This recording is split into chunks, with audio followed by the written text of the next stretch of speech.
Hey there, everybody. Hey. Welcome into this edition of Extra Time on a beautiful Sunday with Steve Nicol. For my benefit? Sorry? Is that for my benefit?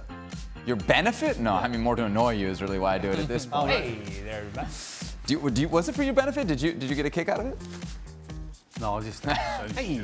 We got Frank Leboeuf and Nathan Manua with us as well. Frank, the first question for you. Wow, look, these questions are 0 to 60 right away. Should PSG sack Poch and replace him with Zidane, as he is clearly showing not much improvement even with such an insane squad? Frank, what do you think? Time to bring Zidane in? No, not yet, and I'm not even sure that Zidane would agree to take that job. I think Pochettino is doing what the others can do, which is almost nothing, because can you do something with that dressing room? Because players don't want to listen to any coaches. So, I don't know, it's a terrible situation. As long as the chairman, Mr. El Khelaifi, will allow to be friends with the players, it's going to be a problem with the hierarchy. And as long as the coaches cannot make a decision, even if you have Zidane, you will have issues. So we saw maybe some beginnings of issues today. When Messi gets subbed off, he gave kind of Pochettino a look. Did you guys ever show up a manager when you disagreed about being subbed out of a match? Was there a discussion immediately after the match in the locker room, or did you wait till the next day at training? Ali, I'll start with you. I'm sure that there were many times where I was unhappy with coming off the field. Did you ever show it? I probably gave a look. Probably may have said something under my breath. I don't know if that qualifies as showing off the manager, but... Did what Messi do today qualify as that? No, I don't think so. No, not quite. I mean, he's unhappy, and he sat there. What's he going to do? Get some pom-poms and cheer for the team? I mean, he's unhappy. He didn't want to come off the field. I think there is being unhappy, and then there is throwing a water bottle and kicking your jersey or whatever, taking your jersey off and throwing it. That's showing off the manager, and that's disrespecting the club. Stevie, anybody ever show you up? No. No? No. Would you have been bothered if they did, if they stormed off the field upset? Or do you take the opposite point, which is, I like that he doesn't want to come off? Yes. Yeah, listen, later on in my career I got subbed a couple of times. I didn't like it. But as Ali said, you show respect. You got to understand. Throwing a strop's not going to change it. Nope. It's going to make it worse, probably. But if you really, really think that it's a mistake, then you wait until the next day you're in for training and you just ask the manager, why did you take me off? What was it? Throwing a strop? A strop. That's a tantrum? Yeah. Nathan, do you ever throw a strop? Not quite a strop, no. But for me, if there was ever a time where I got substituted and I shouldn't have been, I would just go quiet. So I'd go off, wouldn't kick any bottles and stuff like that, shake the manager's hand. But usually I'm quite a bubbly person when it comes down to training, post games and all that. I'd just be really, really quiet with them. And then in time, if he wants to address it, he can address it. But otherwise, I'm just going to keep it strictly business. Quite a bubbly person. Where was that when we were in Connecticut for a month? Never invited me out for dinner. Well, bubbly. Where was the bubbles? He's You bubbly. left the bubbles back home, I guess. I said I was a bubbly person. I was a bubbly person. I am no longer. Okay. Sorry? Nathan, what was your nickname? It wasn't Bubbles, was it? Hey, Bubbles. It was Chief. Chief. It was Chief. After a winless start to the season, will Juventus fall to the Arsenal level in a few years? What do you think? No. No? No, they got Why? too Because much it's just money. Oh, I thought you were going to say because it's too far to go to Arsenal. No, well, they've got too much money. They've probably got more money than anybody else in But Serie A. you were killing Juve before we went live. So? Well, you weren't very high on him then. Because you went from all-out attack to... Well, you were not impressed by Juventus today. Is that fair? Well, why would it be when they've got 2 points in 4 games and they're sat third bottom? But they're not going to Arsenal levels. No, because they got too much money. Arsenal don't have money. Arsenal spend more money than anybody else. Arsenal's got... Does this guy ask a question and then give an answer? No, I'm just saying. You said something that's nonsensical. I mean, Juventus have no money. In terms of Arsenal have all the money. In terms of having money, Arsenal are behind. They're behind City. They're behind Liverpool. Are they behind Juventus? They're behind Man United.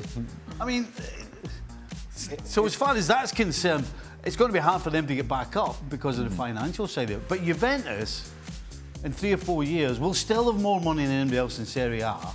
And by that time, we'll have got rid of a lot of players they have now and brought in better ones. So they'll be back to the top. It's a matter of time. It's not if. To answer your question, it's too steep of a drop-off To get to Arsenal. to get, comparatively speaking, to the Arsenal level right now in the Premier League as to what Juventus will be towards the end of the season. Sure. They're going to improve. They're going to get better. Are they going to win this league? Maybe not. But they're going to be far more competitive than Arsenal. It's also not as steep a climb to the top, right? I mean, the top of the Premier League and top of Serie A. Okay, Ale, how impressed are you with Real Madrid's youngsters? We just watched the game. With the seniors still to come back, are they a threat in the Champions League? No, in the Champions League. They are a threat in their own league. But that transition, it's beginning to happen, but that's not an easy thing to do. To sort of phase out some of the older guard and put in some of this younger talent, that is going to be tricky to navigate, but you have to be encouraged if you're a Real Madrid fan because of what you're seeing, not only from Vinicius, but you're seeing it from Rodrigo. You've seen some early returns from Camavinga as well. There are a lot of things to be positive about if you're Real Madrid. The transition is going to be tricky, though, for Ancelotti. After Naby Keita pulled out the Eric Cantona celebration this week, which icon's goal celebration do you like the most? Natum, favorite iconic goal celebration? I used to really love the Thierry Henry knee slide, but it was something I could never do because if I did it, I felt like I just ripped my quads open. But it always seemed really, really classy when he was doing it. So, and that was a guy who I always wanted to, you know, to play against me and all that stuff. So yeah, I'd say Thierry Henry from back in the day. I feel like the knee slide can go horribly wrong, you know? If the knee gets stuck? Yes, yeah. Stevie? Do you know what? I'm going to say Jimmy Greaves. Jimmy Greaves, very who timely, actually yes. passed away today. Rest in peace, yep. But Jimmy Greaves, you wouldn't have known that he'd scored a goal. Because whenever he put it in the net, he just turned round, rubbed his nose and just walked back. So the non-celebration celebration. Honest to God, this was like just another day, another goal, and, well, yeah, I've scored, of course I have. The ironic celebration. Yeah, he actually had a great quote. I heard it today. Somebody said to him, what was the worst period that you ever had not scoring a goal, and how did you feel?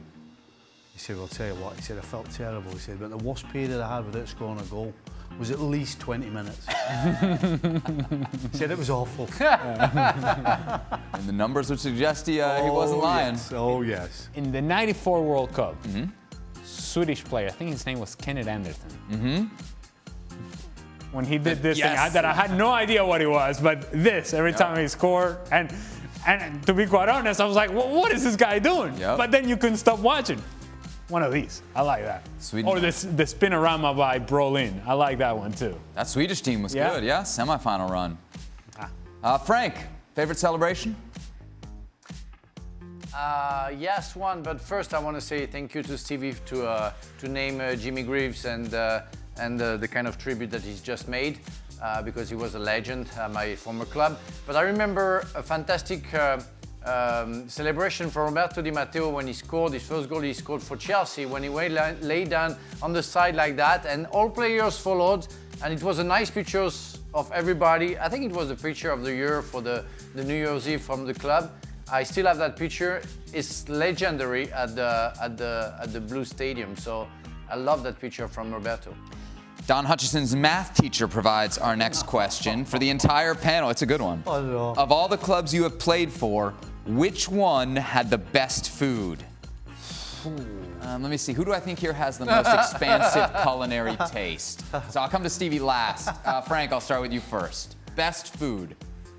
Well, definitely not Chelsea. That's not possible. The best food was in Strasbourg. We used to go to a nice restaurant, and it was a handmade food that we had before for lunch, for example. That was fantastic. I love the food from Strasbourg. So Natum, I would say Strasbourg. Best food? So the best thing that Mancini brought in terms of his personality to Man City was the fact that it had to be Italian food and it had to be a private chef. So the players, we were basically having this guy come on board and he come on the team bus, and he was making everything for everyone, and it was like true Italian style food. So I will say it was Man City under Roberto Mancini. Okay, and that's why Mancini is your favorite manager. Stevie? Oops. None. I mean, just when I was finishing, teams were starting to like have their own canteen. Yeah. But it was just like ordinary food. It wasn't. Did you have a private chef? I mean, Right. You had a chef though, like the club hired a chef that was making your food every day, right? Well, there was a cook. It just wasn't. Oh, okay. I wouldn't say. Levels, I wouldn't levels. I wouldn't go to chef level. I would say there was. They didn't wear a hat. So there was a wee woman. There was a wee woman that you went up and said, "Can you make me some toast and beans or something?" What was the menu? That was just toast and beans. It was just ordinary stuff. And then of course, Shepherd's pie. it's- Shepherd's pie. it always boggles my mind when they're saying they'd get on the bus and they had a chef who was cooking everybody's dinner and all Italian. Our coach, right, first team coach, would take your order on the way to the game, whether you wanted pie and chips, fish and chips, or sausage and chips. And that was your choice. If you said anything else, he would say, "Who do you think you are?" And then, after the game, regardless of the score, we would stop on the way, and he'd go into the chip shop and come out with a huge box. Him and Roy Evans would go in. They'd have a couple of huge boxes and then start handing out fish and chips, sausage chips. And what was the club? That was it. What was the club dietitian in all this? Club dietitian. Yeah, right. Alan, what was MLS food like? Early days. Not something to write home about. There was like box lunches, a lot of box lunches.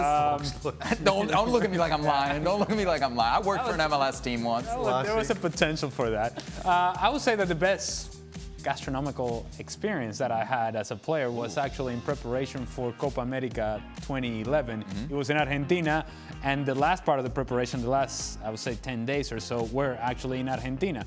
And so we would do our 2 days, and after that second session, what they had been doing the whole time we were practicing was grilling meat. I mean, gaucho style meat. And you're out on the field and you're smelling it. You're like, oh man, I'm about to lay into this, and those steaks were just beautiful. Had some nice, well-done steaks in Argentina. No. Ooh, lovely. Red wine and red Oh, meats. and the skewers and the thing. Oh man.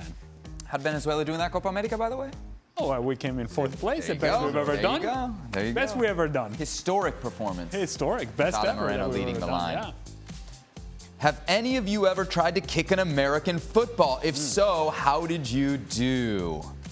Let's start with Ali. I feel like you would have been asked to do this many times. Yeah, I've done it. What's your range? What's your range? I would say about maybe 40. Nah, you could do more than 40. 45, I would say. Yeah, I think- 45. I just can't get the height, lift, right. the lift on it. I can get the distance, but it's line drive rather than that sort of high arcing. So if you were kicking in a game and like the offensive line was in front of you, you'd be in trouble. But practice, you can hit from Correct, this, right? yes. Stevie, you? They ever ask you to try that at the Revs with like the Patriots? I assume you guys were doing I some used to stuff. go kicking with my son. So my son was a kicker in Oh, college. he was? I didn't know that. Yeah, he was a kicker in school. So we used to go down to the school and practice. So we'd go one side. Yeah. I'd go over the other side. Smash it over the bar. That's how kicking practice works. One side. how kicking Look at practice you. We got a special teams job for you in the NFL. So what was your like maximum distance? Oh, I couldn't kick it very far. No? I was what would that be? I was about 40 years old, but then I couldn't kick it that far. When my lad could boot it, he could kick it. Frank, in your time at RSL, did they ever have you kick a football? An American football? No, never. I never did, but I mean- not American football. But I did just before the '99 World Cup in England. I shot a commercial with Tony Adams, and we met at the Bank of England facilities, and we had to kick some rugby ball, and that was very, very difficult. But I don't remember how far I shot and from how far I shot the. But it was very interesting. But I never did with an American football. I launched, I threw I don't know. Yes, you lunged. Yeah, But that's never, Different never technique. kicked.